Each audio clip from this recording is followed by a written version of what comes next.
Thank you, Dave. At 8:03, it's 14 degrees at the airport. Good morning, everyone. Expect more haze over the city of Calgary this week. The haze is from wildfires burning in parts of Alberta and BC. 4 new wildfires in our province, boosting the number of blazes right now in Alberta to 6.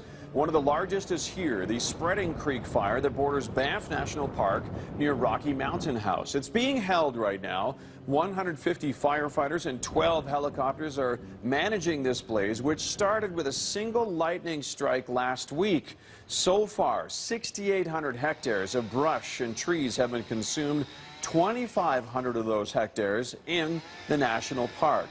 If you see smoke or flames in the forest or bush, you should call the Forest Fire Hotline, 310-FIRE. That's 310-3473. In the city, Calgary fire investigators will be back on scene this morning trying to piece together a cause of a garage fire that torched a truck and a vintage Mustang. Calls coming into 911 around noon on Sunday as fire erupted in the 2500 block of Cochrane Road Northwest. This is in the community of Banff Trail. That's across Crowchild from the U of C.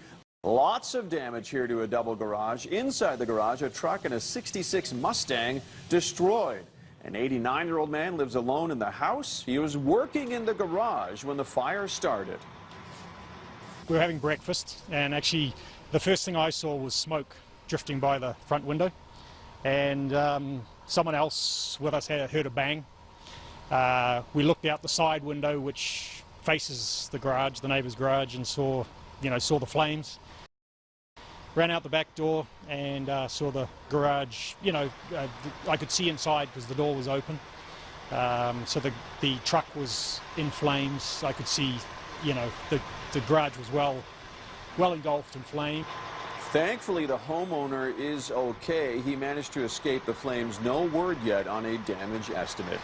The cause of a blaze at a metal recycling facility in southeast Calgary remains under investigation this morning. A security guard spotting the blaze at around 6 a.m. yesterday.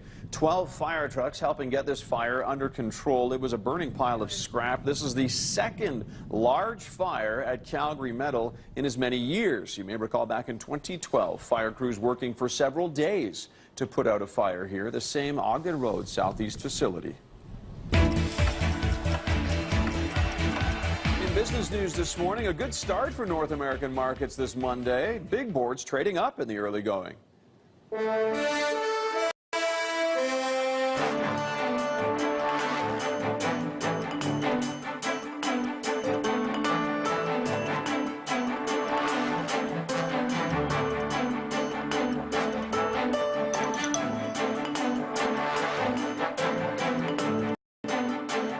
BT's Market Report is brought to you by RRP, specializing in engineering, procurement, and construction management. Rapid Response Project, where every project matters. At 10 o'clock this morning, the Calgary Stampede's holding a news conference to talk about what's happened over the past 10 days, and they have a lot to talk about. The 102nd edition of the greatest outdoor show on earth, the second most attended ever. 1,263,000 people passing through the gates this year. That's about 89,000 more than 2011 when Prince William and Kate were here. The all-time record is still the 2012 Stampede, the centennial year. 1.4 million people attending Stampede Park in 2012. This year, the hot weather certainly helped, and officials say the resiliency of Calgarians just 1 year after the flood, also pushing the event this year over the hump. And we actually haven't seen 10 days of weather like this in decades here. So it's a real dichotomy between what we saw last year and what we're seeing this year. So I'm absolutely thrilled. All of our patrons and customers and visitors seem to be having a good time, and the vibe's very strong. A great musical lineup also playing a big role in drawing people to Stampede Park this year. That's your news, 8:07, 14 degrees still at the airport. Heading back to Jill Bell.